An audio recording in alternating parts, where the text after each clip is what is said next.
다 함께 일어나셔서 영과 진리로 하나님을 예배합시다.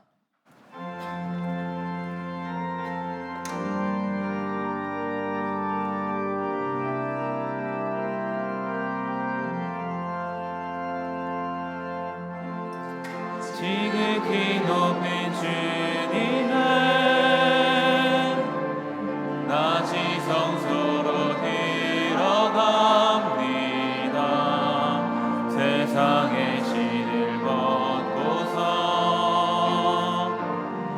주 보좌 앞에 엎드리리. 내 주를 향한 사랑과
나는 전능하신 아버지 하나님, 천지의 창조주를 믿습니다.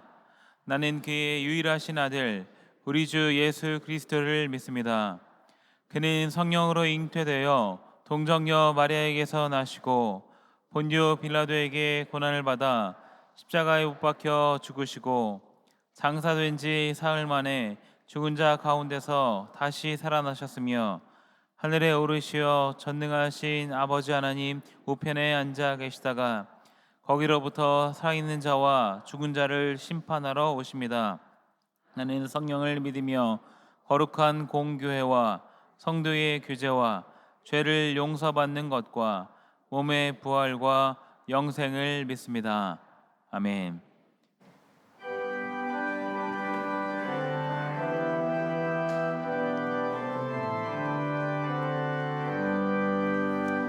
이 날은 주님 정하신 참 기쁜 날일세. 온 천하 만민 주 앞에 다 찬송하여라. 주 오늘 부활하시고 사망을 이겼네. 그 주를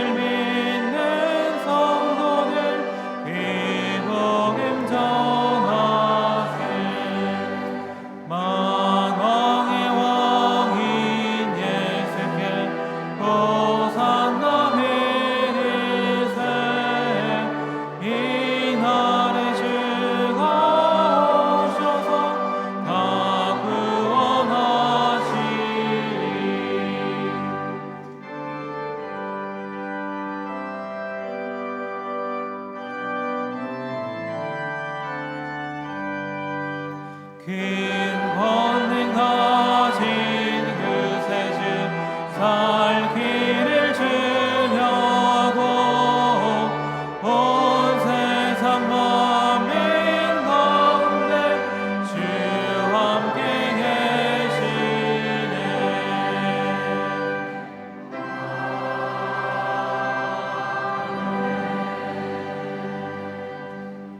사랑의 하나님의 아버지, 더운 여름을 지나는 가운데서도 저희 교우들이 경배와 찬양을 드리며 예배 공동체로 주의 은혜를 구할 수 있도록 불러 모아 주심을 감사드립니다. 저희에게 회개의 영을 허락하사 죄악과 허물을 자복 통회하며 주님 앞에 겸손히 서기를 구합니다. 세상의 신을 따른 우상 숭배의 죄와 하나님을 조금만 믿는 악함을 고백하고 용서를 구합니다. 이제 예수님 십자가를 의지하여 주 앞에 서오니 주여 긍휼히 여겨 주시옵소서. 이 시간 생명수샘에 나아오는 갈급한 심령의 영적 순례자, 말씀 속의 보물을 찾아 나선 여행자에게 진리를 만나는 시간 되게 인도해 주시옵소서. 기후 위기를 겪으며 생활의 편의성과 경제성만 추구하다 저희가 살아가는 자연 환경으로부터 경고를 받고 있습니다. 인류에게 깨달음과 돌이킴을 허락하사 하나님의 창조 섭리에 합당한 친환경의 공동체로 나아갈 수 있도록 도와주시옵소서. 양심의 화인 맞은 오늘날의 바리새인이 세상의 지탄을 받는 이 시대를 주여 긍휼히 여기사 회개의 심령을 허락하시고 교계를 새롭게 하옵소서. 세상의 영에 사로잡혀 살아가는 인생길에 성령으로 살아가는 믿음의 사람들의 모임이요, 성경을 배우고 성경을 따르는 진리의 사람들로 이곳에 가득하게 하사 교회의 섬김이가 넘쳐나게 하옵소서. 몇 날이 지나면 조속으로 선선해질 날을 바라보며 올해도 기도하며 땀 흘린 사역으로 여름 과일과 농작물을 거두는 흥겨운 소리가 교회에 가득하게 하시니 감사드립니다. 하나님의 영광 거두어 주시옵소서. 여러 사회적 이슈에 대해 저희가 접하고 있는 정보 차이, 가치관, 문화가 다름을 인정하고 저희의 생각을 말씀보다 앞세우지 않기를 간절히 기도드립니다. 저희 교우들의 눈물의 기도를 마땅히 함께 해야 할진데 잊고 있는 것은 없는지 돌아보게 하시고 탄식의 부르짖음에 성령의 도와주심을 간구하옵나이다. 오늘 목사님을 통해 전해주시는 말씀이 저희에게 분별의 지혜로 충만케 하시고 예배의 기쁨과 섬김의 열매가 풍성하게 하옵소서. 정성으로 준비한 가브리엘 찬양대와 솔리데오 오케스트라의 영혼의 메아리가 울려 퍼지며 예배 공동체의 화답이 함께할 때 주님 영광 거두어 주시옵소서. 예수님 이름으로 기도드립니다. 아멘.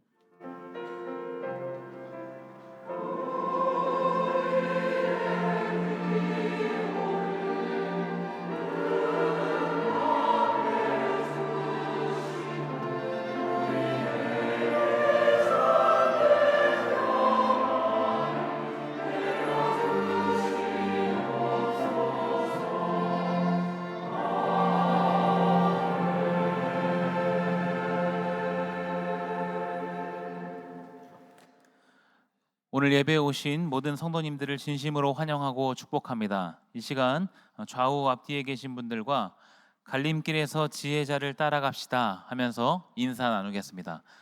갈림길에서 지혜자를 따라갑시다. 오늘 우리 교회에 처음 오신 분이 계십니다. 송은희 성도님, 자리에서 잠시 일어나 주시면 감사하겠습니다. 다 함께 찬양하면서 축복하도록 하겠습니다.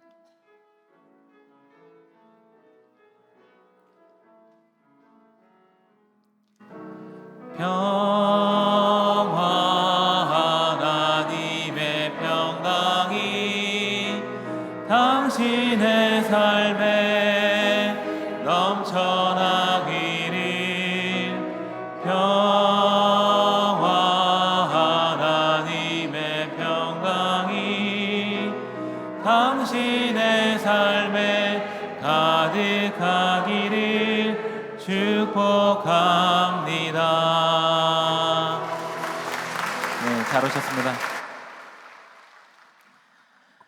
교회 소식을 알려드립니다. 하반기 세례 입교 교육 대상과 일정을 주보를 참조해 주셔서 25일까지 행정실로 접수해 주시기 바랍니다.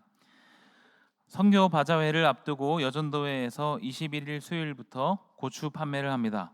필요하신 분들은 여전도회 선교부로 문의해 주시기 바랍니다. 또한 바자회에 많은 관심과 참여 부탁드립니다. 목회자 휴가 안내입니다. 김윤성 목사님께서 쉼의 기간을 갖습니다. 교육위원회 교구는 남기웅 목사님께서 대체해 주십니다. 그 외 알림과 모임은 주보를 참조해 주시기 바랍니다. 별세 소식입니다. 3교구 중앙 4구역 우희주 은퇴 권사님, 오수영 은퇴 안수 집사님 모친상으로 장례했습니다. 유가족 일부 예배 참석하셨습니다. 오늘 우리에게 주시는 하나님의 말씀은 구약성경 잠언 9장 1절부터 6절 말씀입니다. 이제 말씀을 봉독합니다. 하나님의 말씀을 경청하십시오. 지혜가 그의 집을 짓고 7 기둥을 다듬고 짐승을 잡으며 포도주를 혼합하여 상을 갖추고 자기의 여종을 보내어 성중 높은 곳에서 불러 이르기를 어리석은 자는 이리로 돌이키라. 또 지혜 없는 자에게 이르기를 너는 와서 내 식물을 먹으며 내 혼합한 포도주를 마시고 어리석음을 버리고 생명을 얻으라. 명철의 길을 행하라 하느니라. 아멘.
아멘. 감사합니다. 오늘 본문에 보면 한 여인이 등장합니다. 근데 이 여인은 실제 여인이 아니죠. 의인화된 지혜 여인입니다. 이 여인은 아름다운 집을 지은 건축주입니다. 그 집은 7기둥을 깎아 세워서 그 집을 떠받치고 있는 아주 튼튼한 그런 집을 지었습니다. 여인의 수고가 얼마나 컸겠습니까? 집을 짓는다는 게 그리 쉬운 일 아니죠. 흔히 하는 말 있죠. 집 한 번 지으면 10년 늙는다, 뭐 그런 말도 있습니다. 근데 이 여인이 집을 지은 목적이 있었습니다. 살찐 소를 잡고 잘 빚은 포도주를 준비하여서 잔치를 열기 위해서였습니다. 드디어 여인은 그 옛날 족장 아브라함이 노년에 아들 이삭의 아내 며느리를 얻으려고 떠나온 자기 고향 밧단 아람 800km 떨어진 그것으로 보냈던 충직한 종 엘리에셀과 같은 자신의 충직한 시녀들에게 사명을 맡겨서 내보냈습니다. 근데 이 시녀들의 행동이 여간 심상치가 않습니다. 오늘 본문은 가만히 보면 보냄을 받은 이 시녀들이 어디로 달려갔습니까? 그녀들이 달려간 곳은 성중에 가장 높은 곳이었습니다. 성벽 위에 높은 망대와 같은 그 높은 곳으로 달려갔습니다. 거기에는 바삐 오가는 사람들, 얼굴만 보아도 다 아는 사람들, 그 사람들의 이름을 각각 불러대면서 큰 소리로 그 높은 성중에서 외쳐댔습니다. 어수룩한 아무개여 이리로 돌이키시오.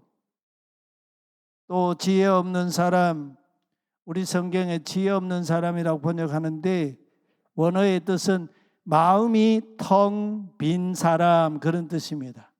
우리말에 얼이 빠진 사람이란 말이 있죠. 얼 빠진 사람, 얼이 간 사람, 뭐 얼간이, 그런 말이 있는데 그런 사람들을 향하여 이렇게 초대합니다. 당신은 와서 우리 주인이 차린 빵을 먹으십시오. 또 우리 주인이 잘 빚어낸 포도주를 마시십시오. 어수룩한 길을 내버리십시오. 그래서 당신의 생명을 보존하십시오. 그리고는 명철의 길에서 똑바로 걸어가십시오. 이렇게 막 사람의 이름을 불러대며 외쳐댔습니다. 이 시녀들이 이렇게 다급한 마음으로 외쳐대는 이유가 있었지 않겠습니까? 성중의 사람들이 너나 할 것 없이 모두 지금 어디론가 바삐 가고 있었기 때문입니다. 그들 앞에 어떤 결과가 기다리고 있는지도 알지 못하면서 막 사람들이 몰려서 막 바삐 가고 있었기 때문입니다. 그러니 시녀들이 다급할 수밖에 없었지 않겠습니까? 지난 창립 82주년 감사주일 이후에 가졌던 말씀 사경의 강사로 오신 강치현 목사님이 사경에 참여하신 성도님들께 선물로 주신 책 중에 저항과 복종 사이에 존재가 가야 할 길이라는 책이 있습니다. 아주 탁월한 책입니다. 거기서 강 목사님은 자신에게 유산을 남긴 3사람을 언급하고 있어요. 그 첫 번째 사람이 일제강점기의 저항 시인이었던 윤동주입니다. 윤동주 씨의 시 십자가가 있지요. 이것이 강 목사님에게 유산이 되었다, 뭐 그런 얘기입니다. 행복한 예수 그리스도에게처럼 십자가가 허락된다면 모가지를 들이우고 꽃처럼 피어나는 피를 어두워가는 하늘 밑에 조용히 흘리겠습니다. 암울한 일제강점기 그 시대를 지나면서 시대의 아픔과 그 이 통한을 십자가를 지겠다, 그런 이 고백의 시 아닙니까? 두 번째는 나치 히틀러 시대에 고백교회 운동을 하면서 나치 정권에 저항했던 디트리 본 해퍼 목사입니다. 이 본 해퍼 목사님이 쓰신 그 옥에 갇혀서 쓴 옥중서신 저 항과 복종이라는 그 책에 있죠. 오늘 우리의 가슴을 뛰게 하는 그런 책입니다. 그리고 세 번째는 16세기 종교개혁자 독일의 사제였던 마르틴 루터입니다. 오늘 저와 여러분의 신앙의 유산이 되는 그 인물은 누구입니까? 우리는 누구를 닮고 있습니까? 어떤 사람에게서 영향을 받고 있습니까? 굉장히 중요한 문제이죠. 종교개혁자 마르틴 루터는 본래 이름이 루더였습니다. 그는 1517년 10월 31일에 마인츠의 대주교였던 알브레이트에게 95개 조항의 면죄부 판매 부당함을 알리는 그런 이 조항을 편지로 보내면서 자기 이름을 루터라고 서명을 했습니다. 이름을 바꾼 거죠. 그 이름을 바꾼 이유는 교황 레오 10세가 말하는 길에 저항하고 오직 예수 그리스도에게만 복종하겠다는 그런 자기 고백이었던 거죠. 잠언 9장의 상황과 비교한다면 루터는 지혜의 여인으로부터 보냄을 받은 시녀와 같은 그 시대의 인물이었습니다.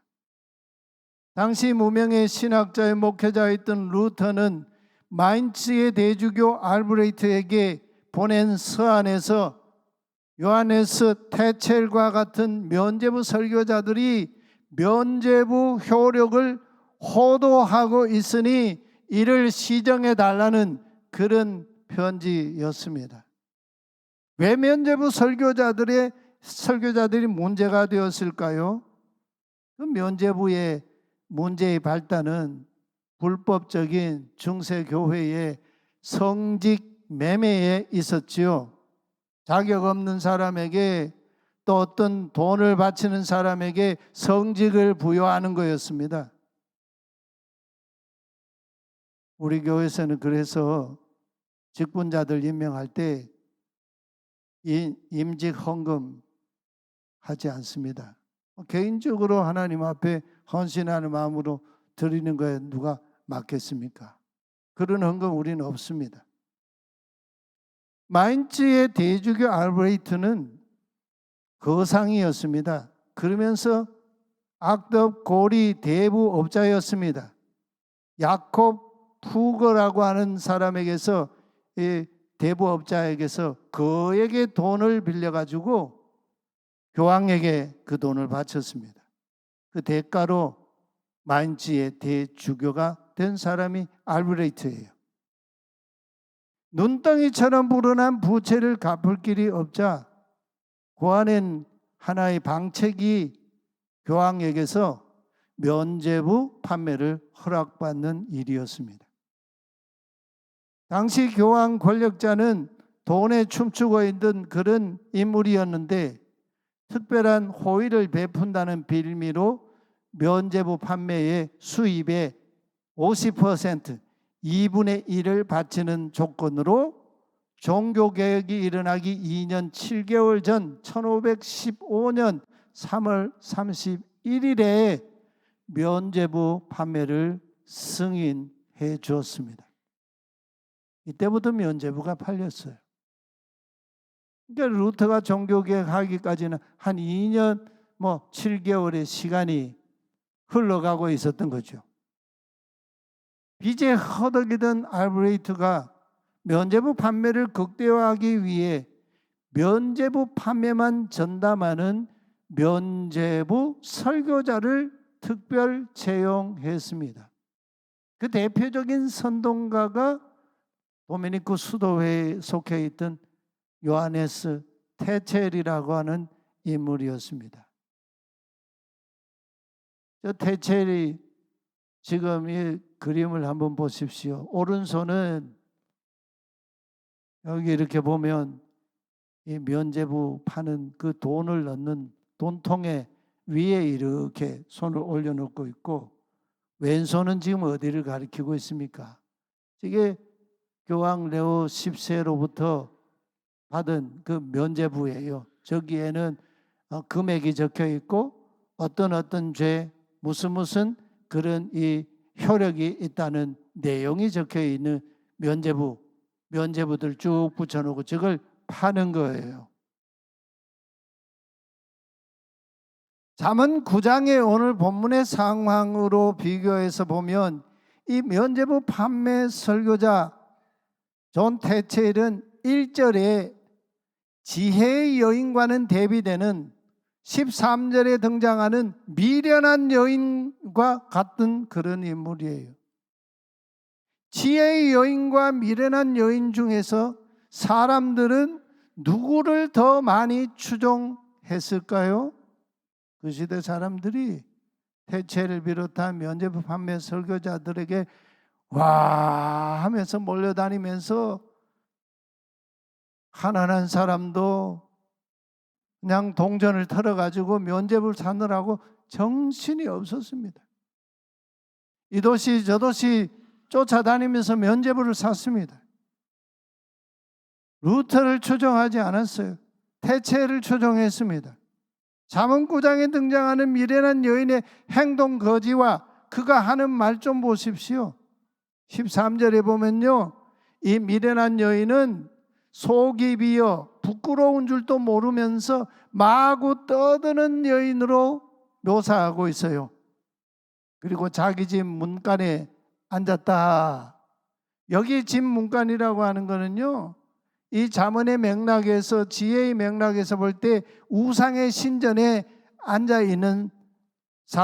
있다는 그런 얘기예요. 또 성읍 높은 곳 자리에 앉아 있다고 했습니다.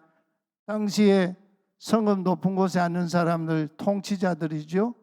왕이라든지 또는 권력 가진 사람이라든지 이런 사람들 앉아가지고 우상 숭배하고 하나님을 대적하는 그런 일에 앞장서는 사람들 아니에요.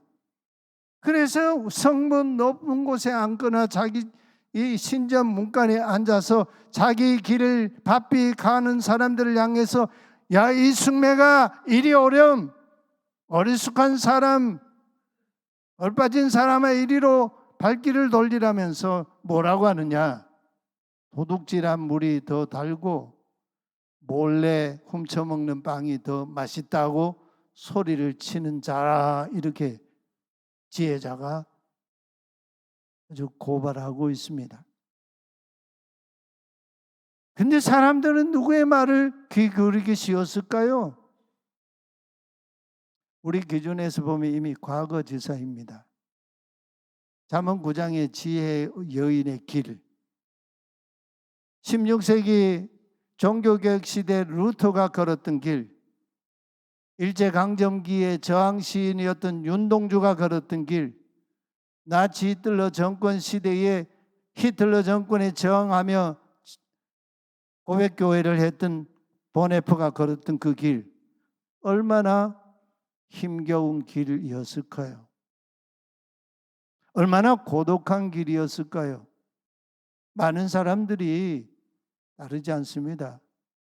소위 말해서 이런 사람들이 소수자입니다. 마이너리티예요.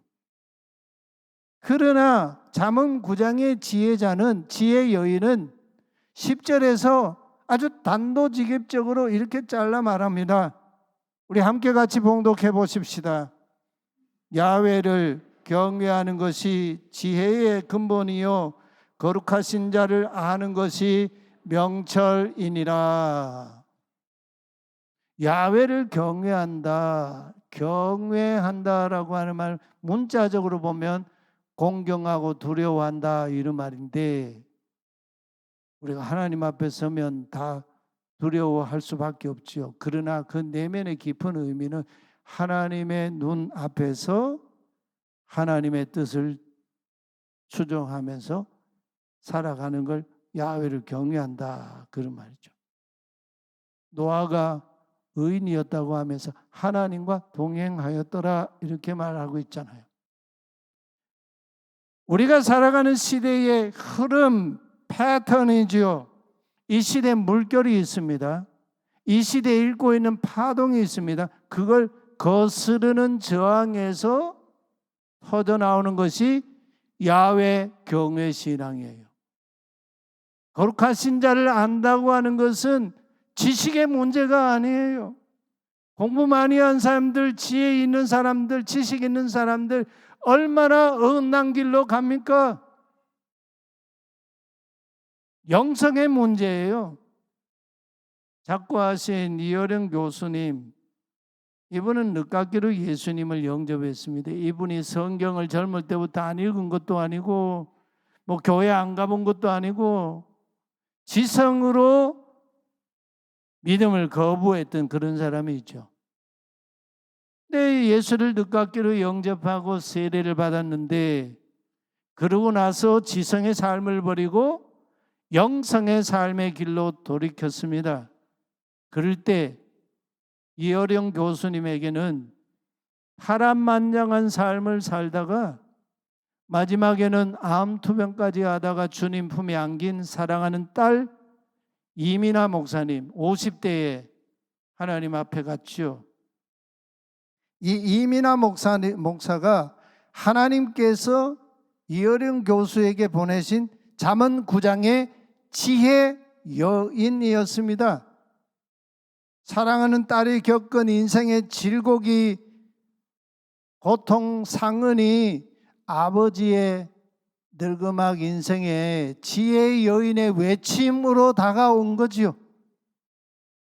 따님 이민아 목사가 겪은 생의 그 고통이 사랑하는 아버지를 지식의 사람에서 영성의 사람이 되게 했습니다. 우리가 한 가지 주목할 것이 있어요. 루터가 당시 자신이 설교하던 비텐베르크의 두 교회 중에 한 교회가 슐로스 교회, 이 궁정교회였습니다. 이 슐로스 교회가 있는데 사진을 한번 보실까요? 예, 슐로스 교회. 저 교회에서 루터가 이제 설교를 했는데 저 슐로스 교회에는 논제의 문이 이렇게 가운데에 이 문이 하나 있습니다. 지금은 여기에 이제 이렇게 해서 길을 이렇게 만들어 놓고 역사적으로 나중에 이제 그 명명을 했죠. 논제의 문이라고. 면죄부 판매에 대한 95개 조항의 반박 그 문을 거기에 붙였던 그런 문입니다. 확대한 문이죠. 저기에 95개 조항에 이 논제를 붙였는데 그 첫 번째 명제가 회개하라는 예수님의 말씀이었습니다. 주목할 것은 그때 루터는 예수님께서 회개하라 하신 이 명령을 오늘 우리들이 좀 상식적으로 생각하는 그런 의미가 아닌 아주 놀랍게 해석을 하고 있어요. 탁월한 해석을 하고 있어요. 참된 회개는 하나님의 의를 사랑하고 하나님을 사랑하는 것으로부터 시작한다고 이렇게 역설을 했습니다. 맞는 말씀이죠. 예수님께서 이 땅에 오셔서 공생애를 시작하실 때 첫 단어가 메타노이에이테, 회개하라, 이런 명령이잖아요. 이것은 하나님의 사랑이 묻어나는 하나님의 사랑으로부터 출발하는 사건인 거지요. 루터는 회개는 가장 사랑스럽고 즐거운 말이다 이렇게 해석을 하고 있어요. 탁월한 해석이에요. 그런데 지혜의 여인이 초청하는 잔치에 가서 먹고 마시는 자가 되려면 그냥 되는 게 아니지 않습니까? 자기 부인이 필요해요. 십자가를 걸머져 해요. 지금까지 걸어가던 방향에서 멈추고 180도로 유턴하고 돌이키는 자기 부인과 길을 돌이키는 그 인생의 아픔과 짐 십자가를 짊어져야 가능한 일이에요. 가나안 정착 시대 지도자였던 여호수아가 죽음을 눈앞에 두고 이스라엘 모든 지파를 세겜으로 다 소집했지요.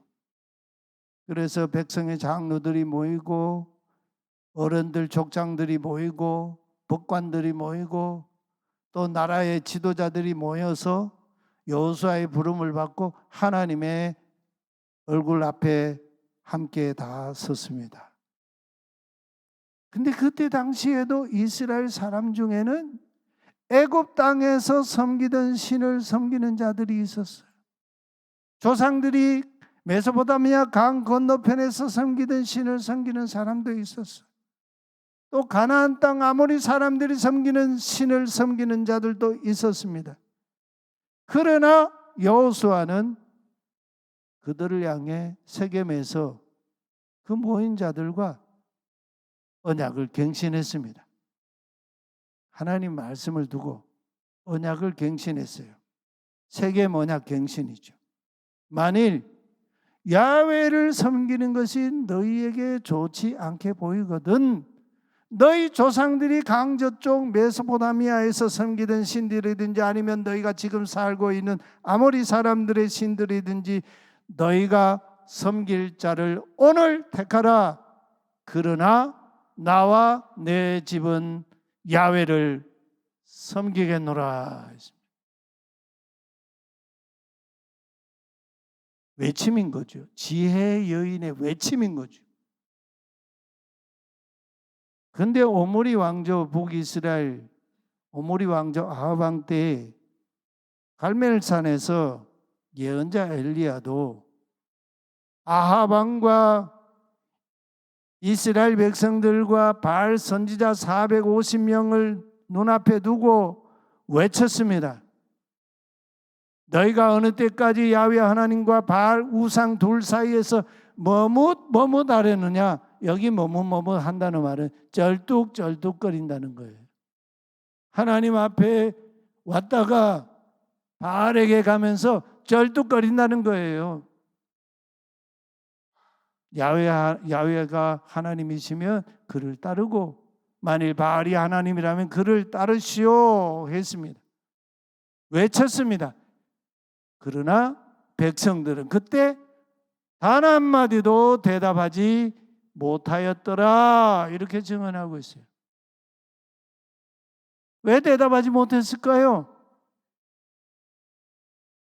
우리가 지혜 여인의 초청에 의하여 그의 잔치상에서 빵을 먹고 지혜 여인이 잘 빚어놓은 포도주를 마시는 일은 간단한 문제가 아니에요. 이 빵과 이 포도주의 진수는 예수님이 제자들과 마지막 만찬에서 빵을 찢어주시고 포도주를 부어주시면서 이것은 내 몸이다, 이것은 내 피다, 내 언약의 피다 하신 그 말씀 사건과 바로 직결이 되는 그런 이 모습 광경 아닙니까? 여러분, 지혜 여인이 잔치상에서 맛있게 구운 빵을 먹고 잘 빚은 포도주를 마신다는 것, 이거 간단한 문제가 아니에요. 그냥 되는 문제가 아니에요. 보네퍼 말대로 제자도의 대가가 따르는 일이에요. 지난 7월 8월 무더위에도 어제까지 통일선교부 수련회를 끝으로 우리 교회 여름 사역을 모두 마쳤습니다. 영유아부, 유치 1부, 2부, 어린이 1, 2, 3부, 또 청소년 1부, 2부, 청년 1부, 2부, 3부, 여름 신앙 수련회와 그리고 생명 씨앗 심기 우리 선교 사역 우리 교회를 통해 외친 지혜 여인의 초대였고 잔치였습니다. 각각의 사역과 삶의 자리가 달랐지만 귀한 성김의 손길을 통해 천국 잔치상에서 맛있게 구운 빵과 잘 빚은 포도주를 먹고 마시는 그런 잔치였습니다. 저는 이번 여름 사역을 하는 동안 제 마음에 늘 품고 하던 기도가 있습니다. 예수님께서 초막절 명절 끝날에, 명절 끝날이 안식일이었어요. 그래서 예수님은 큰 날이라고 말씀하고 있죠. 하나님을 예배하는 날, 그 큰 날에 예수님이 성전에 서서 외치셨습니다. 누구든지 목마르거든 내게로 와서 마시라. 나를 믿는 자는 성경의 이름과 같이 그 배에서 생수의 강이 흘러나오리라. 여기 강은 마르지 않는 강 나하를 가리키는 말이에요. 저는 이 말씀을 품고 이 여름 사역을 위해서 기도를 했습니다. 만일 우리가 외치지 않으면 예수님 마지막에 예루살렘에 입성하시면서 나귀를 타고 가실 때 막 사람들이 호산나 다윗의 자손 주의 이름으로 오시는 이여 높은 곳에서 호산나 우리를 구원하소서 막 외치니까 바리새인들이 사람들 좀 잠잠하게 하시오 막 이렇게 예수님에게 막 그랬죠. 근데 예수님이 이 사람들이 침묵하면 돌들이 소리를 지르리라 하셨지 않습니까? 오늘 우리를 통해서 주님을 외치시고 일하셨습니다. 우리 주님을 우리가 찬양해야 합니다. 지혜 여인은 6절에서 어리석음을 버리고 생명을 보존하라. 여기 생명은 하야라고 하는 동사인데 살다, 생명을 지키다 그런 의미예요. 어리석음을 버리고 너의 그 하나님으로부터 주신 그 고귀한 생명을 보존하라. 그리고 또 명철의 길에서 베테레크 그 명철의 길에서 똑바로 걸어가시오 이렇게 명령하고 있습니다. 이것은요 무서운 책망이 아니에요. 사랑스러운 초청이에요. 왜 그렇습니까? 지혜의 여인이 초청하는 이 명령과 이 말씀과 대비되는 미련한 여인이 초대하는 길이 있었죠. 그 길로 사람들이 막 가고 있는 거예요. 그 끝에는 죽음이 기다리고 있었습니다. 18절에 보면 멋모르고 그 길에 들어섰던 사람들이 죽은 자들의 유령을 보고서야 아하 스올의 깊은 골짜기에 내가 잘못 들어섰구나 이렇게 후회가 기다리고 있는 길, 그 길로 가는 자들에게 어리석음을 버리고 생명을 보존하라, 명철의 길에서 똑바로 걸어가라, 이 명령은 책망이 아니죠. 사랑스러운 초청이죠.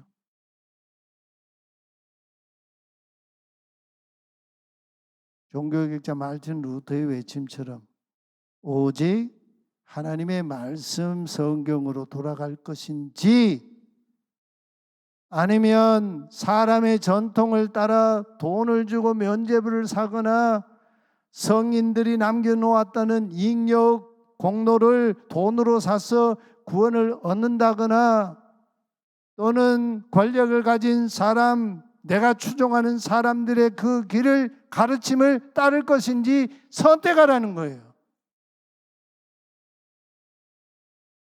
여러분 교회 안에는 사람을 추종하는 사람 단 한 사람도 있어서는 안 됩니다. 고린도 교회가 그렇지 않습니까? 나는 게바파, 게바에게 속한 사람, 나는 바울파, 바울에게 속한 사람, 나는 아볼로파, 나는 아볼로에게 속한 사람 아니에요. 우리 시대의 미련한 여인이 누구일까요? 광장 사람들이 섬기는 신 만몬입니다.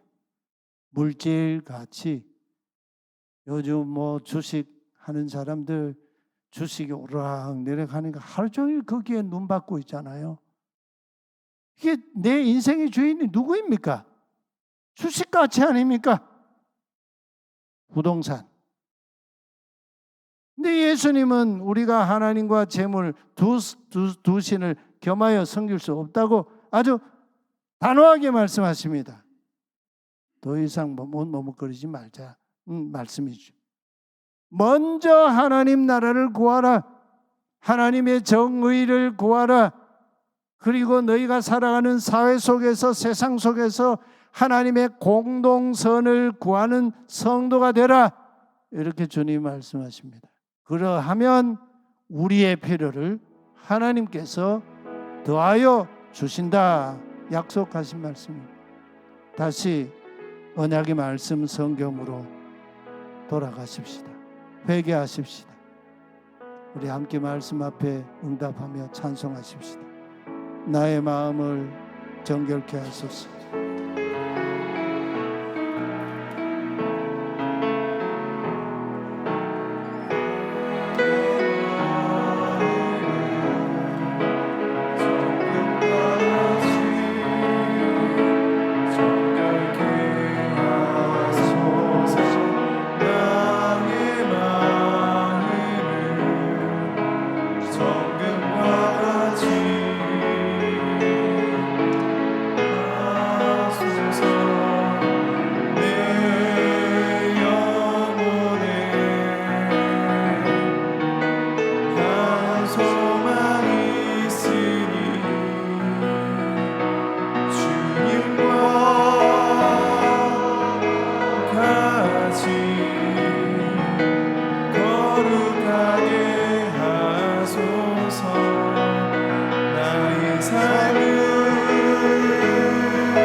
말씀 붙들고 기도합시다. 하나님은 오늘 우리에게도 지혜 여인을 통해 하나님 보내신 종들을 통해 생명의 잔치에 참여하라고 초대하십니다.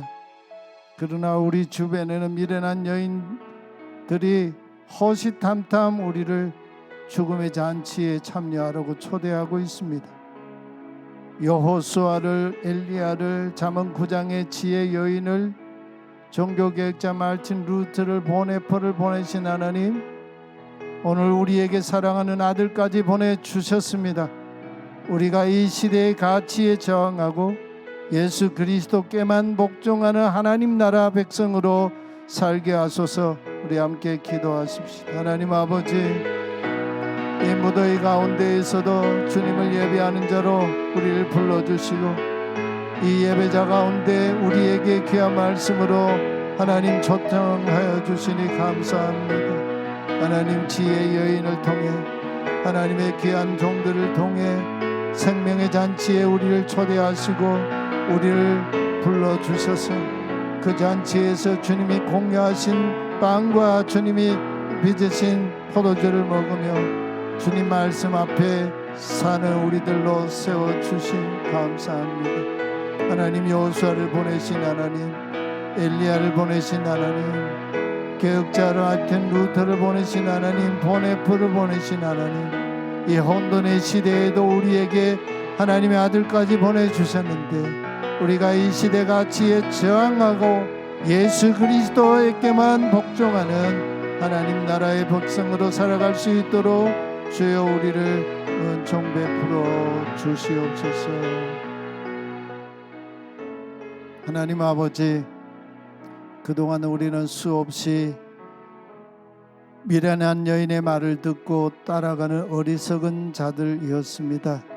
잠언 9장의 지혜 여인을 통해 다시 하나님 나라의 생명잔치에 초대하여 주시니 감사합니다.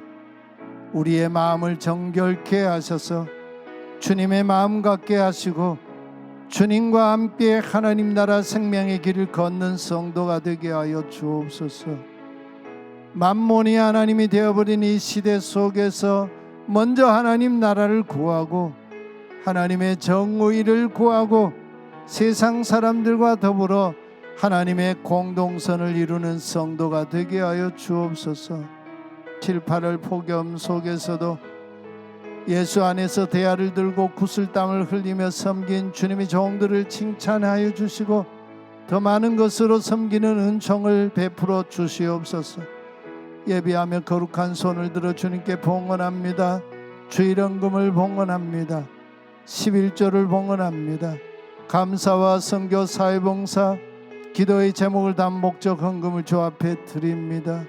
이 예물뿐만 아니라 우리 삶 전부도 주님께 드려지는 산제물 되게 하여 주옵소서. 병약한 성도님들 많습니다. 주님 그 병상에 찾아가 주시고 거룩한 손으로 그 연약함을 어루만져 주시옵소서. 연로하신 부모님들 하나님 나라 소망으로 가득하게 하시고 속사람 새롭게 하여 주옵소서. 방황하며 갈 바를 알지 못한 우리 다음 세대들에게 생명의 길을 보이고 하나님 나라 그들을 이끄는 우리 가정과 우리 교회 되게 축복해 주옵소서. 우리의 모든 것 되시는 거룩하신 예수님 이름으로 기도하옵나이다. 아멘. 우리 다 함께 일어나서 파송의 찬송을 부르겠습니다.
영원한 생명의 길로 초대하시는 선한 목자이신 우리 주 예수 그리스도의 크신 은혜와 우리 각 사람에게 지혜의 여인을 보내셔서 초대하시는 하나님 아버지의 신실하신 그 사랑과 사람의 말보다 하나님 말씀을 듣게 하시고 생명의 길로 이끄시는 보혜사 성령님의 거룩하신 사귐과 위로하심과 충만하심이 예배한 예배자 각 사람 위에 영원히 함께 계시기를 축원하옵나이다. 아멘.